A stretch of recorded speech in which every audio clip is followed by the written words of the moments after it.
தினம்தோறும் விளக்கேற்ற நல்ல எண்ணெய் இதயம் நல்லெண்ணெய்.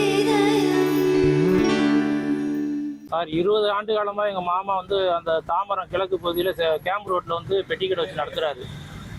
அவர் பெட்டிக்கடை வச்சு நடத்தும் பட்சத்தில் இப்போ ஓராண்டு காலமாக இந்த மாதிரி வியாபாரங்கள் பார்க்கக்கூடாது நானே சொல்லிட்டேன். அவரும் வியாபாரங்கள் அதெல்லாம் பண்ணலை. இவங்க சந்தேகத்தின் பேரில் வந்து அவர் வந்து ஞாயிற்றுக்கிழமை 1 மணிக்கு வந்து கடையை வந்து சர்ச் பண்ணி பார்க்கும்போது எதுவுமே இல்லை. இப்போ வந்து ஏதாவது குற்றங்கள் செஞ்சு இருந்தால் தான் அந்த குற்றத்துக்கு அவர் ஆளாகணும். எதுவுமே இல்லாத பட்சத்தில் அவர் வந்து ரொம்ப வற்புறுத்தி பண்ணி போலீஸ் வந்து நீ உன் வீட்டை காமி அதை காமியோ மிரட்டி உருட்டி இல்லைன்னா உன்னை கடையை பூட்டிடுவோம் லாக் பண்ணிடுவோம் நான் வந்து இந்த நடவடிக்கை எடுத்துடுவேன் பூட்டை போட்டுருவேன்னு சொல்லி அவரை மிரட்டினோன்னு அவர் வீட்டை காமிக்காரு. சரி வீட்டை காமிக்கும்போது வீட்லேயாவது ஏதாவது ஒரு தூணு துரும்பா சின்னதாக இருக்கணும்ல, அதை சம்மந்தப்பட்ட பொருளே எதுவும் கிடையாது. இவர் வந்து பாலாஜி வந்து என்னுடைய மாப்பிள்ளை. அவர் வீட்டுக்குள்ளே படுத்து கிடக்காரு. அவர் வந்து இந்த சுகர் இருந்ததுனால அவர் வீட்டில் படுத்து கிடக்காரு. இப்போ பிள்ளையெல்லாம் வந்து வெளியில் போயிடுச்சு ஞாயிற்றுக்கிழமைனால. அப்போ வந்து பாலாஜி நீ வாப்பா, இன்னொரு வீடு ஒரு பக்கத்தில் சேலையூர்லேயே ஒரு பகுதியில் இந்த கீரை வைக்கிற ஒரு வீடு தெரியும் உனக்கு, நீ வந்து காமிப்பான்னு சொல்கிறாங்க. அவன் என்ன சரி போலீஸார் கேட்கறதுனால நம்ம போய் காமிப்போம் சொல்லி வீட்டை காமிக்கிறாப்புல. அங்கே இருந்தது இல்லாத எங்களுக்கு தெரியாது, இருந்துச்சா இல்லையாங்கிறது அவருக்கும் தெரியாது யாருக்கும் தெரியாது. அப்போ என்ன பண்ணிடுறாங்க, 1:30க்கு கூட்டிகிட்டு போயிட்டு திருப்பி 4 மணி வரை எதுவுமே அவங்களுக்கு சிக்கலை. 5 மணி 6 மணிக்கு மேலே ஏதோ வழியில் வந்து ஏதோ வண்டியில் ஏற்றிட்டு வந்ததாக அந்த பேட்டியிலோட நீங்கள் தெளிவாக இப்போ நீங்கள் கவனமாக பாருங்கள். வழியில் ஒரு சிக்னலில் பிடிச்சி இவங்க 2 பேரும் கடத்திட்டு வந்தா சொல்கிறாங்க. அதை வந்து நிரூபிக்கணும். நாங்கள் கோர்ட்டில் அதுக்கு தான் நாங்கள் வந்து அதை நாங்கள் விட மாட்டோம்.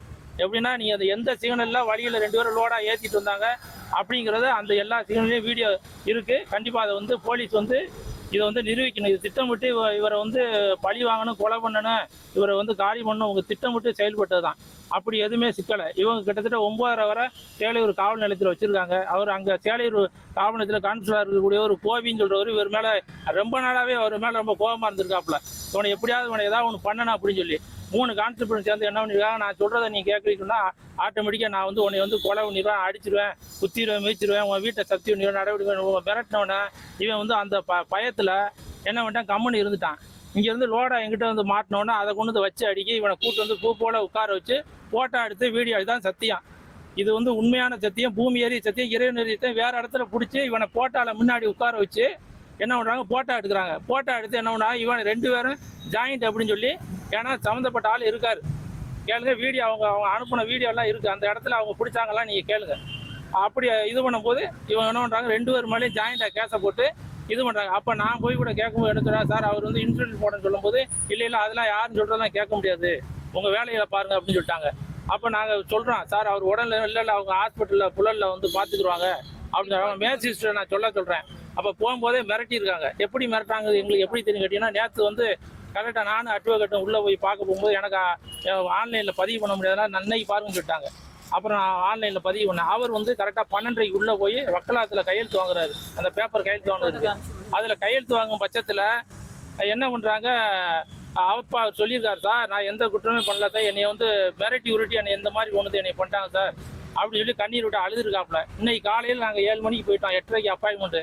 உள்ளே பார்க்கணும் பட்சத்தில் 7:20க்கு இந்த மாதிரி சாலி மருத்துவமனைக்கு கொண்டு வரோம்னு சொல்லிட்டாங்க. ஒரு 20 நிமிஷத்தில் இறந்து போனாங்க தகவல் சார். எங்களுக்கு நீதி வேண்டாம். ஒரு பையன் தான், அவன் 6வது தான் படிக்கிறான். எங்கள் பச்சை குழந்தை 6வது படிக்கிறான். இவனு இதே கமிஷனர் ஆஃபீஸர் ஒரு நாள் கமிஷனராக கூட வருவான். சத்தியமாக சொல்கிறேன், கமிஷனராக வருவான் இப்போ மருமையை என்ன. அதனால் நீதி வேண்டாம். சின்ன பையன் அடித்து கொண்ட மாதிரி கொலை பண்ண மாதிரி கொண்டா 42 வயசாகுது. இதுக்கு வந்து அரசு இன்றைக்கு இருக்க முதலமைச்சர் இது கவனத்துக்கு கண்டிப்பாக கொண்டு போகணும். நானே கொண்டு போவேன். முதலமைச்சர் இதை வந்து நான் நேரம் முதலமைச்சர் பார்க்க அவசியத்தில் இருக்கேன்.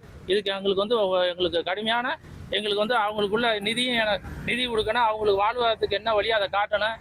சம்மந்தப்பட்ட காவல்துறை அதிகாரி மேலே கண்டிப்பாக நடவடிக்கை எடுக்கணும்.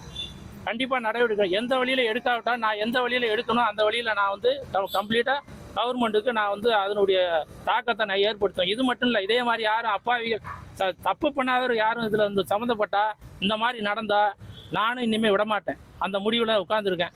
நீங்கள் வந்து தீர்வு வந்து கவர்மெண்ட்டு தான் சார் எங்களுக்கு சொல்லணும்.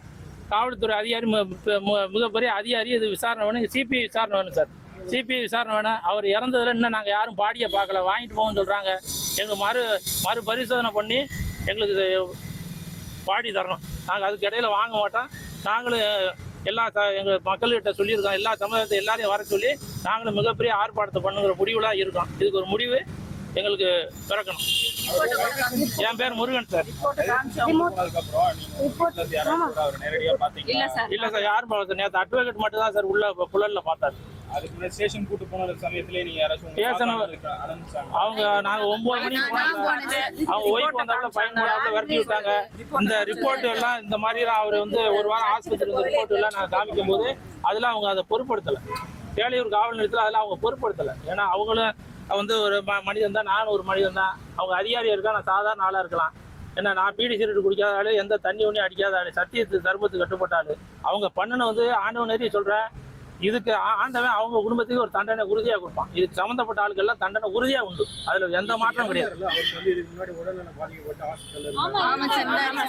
ஒரு வாரம் தான் இருக்கு. சுகர் கம்ப்ளைண்ட் தான் சார். சுகர்ல இந்த இன்சுலின் ஒரு மாசத்துல இருந்தே நாங்க அட்மிட் பார்த்துட்டு தான் சார். ஆமா சார். பீவல் ஆஸ்பத்திரி, அந்த பீவல் ஆஸ்பத்திரி முன்னாடி நாங்க ஹாஸ்பிடல் வச்சிருந்தோம். பீவல் ஆஸ்பத்திரி நான் அத கூட காமிச்சேன் சார் அவங்க எல்லாமே. அந்த ட்ரீட்மெண்ட்லாம் கொடுத்த கோர்ட்ல நீங்க கோட்டாத்த சொல்லுங்க ரொம்ப இவங்க மிரட்டிருக்காங்க. அதெல்லாம் காமிச்சு அதெல்லாம் எங்க இருக்குன்னு தெரியல, பிச்சு போட்டாங்களே என்ன தெரியல. அதெல்லாம் இவங்க வந்து மிரட்டிருக்காங்க. மிரட்டினா பயந்துட்டான். ஆள் இல்லைனால போட முடியாதனால பயந்துட்டாப்ல. இதான் வேற ஒண்ணும் இல்லை. சுகர் தான் சார். சுகர் வந்து கோபிங்கிறவருக்கு அவன் முன்வரான் சார். முன்வரான் சார். அவங்க சார் தவறானிக்காங்க. நான் சேலையூர் பகுதியில எல்லா ஏரியாலையும் வந்து கொண்டு வந்து விற்கிறாங்க. அவங்க தான் பாக்க ஐட்டமாம்ல சார். என்ன பார்க்க நமக்கு என்ன சார் அந்த இது இல்லை. இவங்க எல்லாமே வந்து மாமூல் வாங்குறாங்க சார். இவர் எதாவது கொடுத்தாரா கொடுக்கலையா என்னன்னு தெரியல. இவர் வந்து ரொம்ப நாள் நிப்பாட்டிட்டார். இவர் வந்து வியாபாரம் எப்படி பண்ணா, ஒரு அப்பா வந்து பெட்டி கிடைக்கிறதுனால விட போவார், கூட்டு வருவார். அப்போ அவர் ஏதாவது வாங்கிட்டு வந்தாருன்னா இவர் வாங்கிட்டு வச்சுருவார். அது என்ன பீடி வாங்க சொல்லுவார், சீரட் வாங்க சொல்லுவார், ஏதாவது வாங்குவார். இப்படி தான் இவரை கொண்டு விட போயிருந்தார் ஒரு 2 வருஷமா. இந்த மாதிரி சூழ்நிலை இருந்தார். அதுக்குள்ள சுகர் வந்தோடனே எங்கேயும் போகல. அவர் வாட்டில் இருந்தார். இப்போ அவங்க அப்பாவும் சரி இவரும் சரி அந்த குட்கா பொருளை இந்த மாதிரி எந்த விற்பனை இல்லை சார். அது 1 வருஷமா அது வேணாமே பண்ணவேனா சொல்லிட்டேன் சார். நானே பண்ண என்கிட்ட பேச மாட்டார் சார். நான் வந்து அவர்கிட்ட கடுமையாக நான் சட்டத்துக்கு மேலே நான் பேசுகிறாரு. இந்த மாதிரிலாம் செய்யாதீங்க, நமக்கு தேவையில்லை. நான் இன்னும் ஒரு 4 நாள் கூட நீங்கள் கொடுத்தா சாப்பிட மாட்டேன், எனக்கு அந்த காசு தேவையில்லை அப்படின்னு சொல்லக்கூடிய ஆள். அதை நான் பண்ணக்கூடாதுக்கிட்ட அவர் பண்ணலை. வேறு யாரோ விற்றுருக்காங்க சார். இவர் வந்து இது பண்ணியிருக்காங்க சார். மிரட்டல் உருட்டல் தான், வேற ஒன்றும் இல்லை. இது வந்து காவல்துறை வந்து சேலையூர் காவல்துறையில் 3 போலீஸார் வந்து திட்டம் போட்டு சாவடிக்கணும் அப்படிங்கிற ஒரே திட்டத்தில் நடந்த செயல் சார். வேற ஒன்றும் இல்லை. அவங்க பிள்ளைகளுக்கு வந்து அந்த ஊசியோ அந்த ட்ரீட்மெண்ட்டோ எதுவுமே அவங்க கொடுத்துட்டு இருக்க மாட்டாங்க. அது நான் கன்ஃபார்மாக தெரியுது. ஆமாம், அதனால அவர் வந்து அங்கே மாத்திரை கொடுத்தா நேற்று அட்வொகேட் சொன்னார். அது இன்சுலின் போடுறதுக்கு மாத்திரை கொடுத்தாங்கன்னா அவர் அட்வொகேட்டை உள்ளே சொல்லி அனுப்பிது. அதான் உண்மை. நம்ம உண்மையை தவிர எதுவும் சொல்லலை. இதான் நடந்தது சார். இதுக்கு வந்து அரசு தக்க நிதி கொடுக்கணும், அதுக்குள்ள நடவடிக்கை எடுக்கணும். முதலமைச்சர் கவனத்துக்கு போகணும் கண்டிப்பா. கம்ப்ளைண்ட் நாங்கள் கமிஷன் ஆஃபீஸர் கம்ப்ளைண்ட் கொடுக்க தான் சார் வந்திருக்கோம். கண்டிப்பா கம்ப்ளைண்ட் கொடுப்போம். நாங்க எல்லாரையும் திரட்டுன்னு இருக்கோம். வணிகர் சங்கத்திலிருந்து எல்லா சமுதாய தலைவர்கள், நாட்டில் எத்தனை சமுதாயம் இருக்கோ அத்தனை சமுதாயத்துக்கு நான் வந்து திரட்டுவேன். அதுக்கு சில விதிமுறைகளாக நான் செய்வேன் சார். இப்போ யார் சந்தேகப்படுறீங்க சார்? எனக்கு அவங்க போலீஸார் வந்து எப்படின்னா, அவர் ஒருத்தர் ட்ரெஸ் போட்டிருந்தனால நான் அவர் வந்து இவர்கிட்ட பொண்ணு போய் கேட்கும்போது அவர் விரட்டினாரு. போமா நீ பிள்ளையெல்லாம் கூட்டிகிட்டு போனீங்களா சொன்னாலும், அதனால அவர் இதில் கோபின்னு போட்டிருந்தாலும் பார்த்தேன். இன்னும் 2 பேர் ஆள் தெரியும், ஆனால் நான் பேர் கவனிக்கல. ஏன்னா நிற்க விடல, போங்கன்னு தானே சொல்கிறாங்க.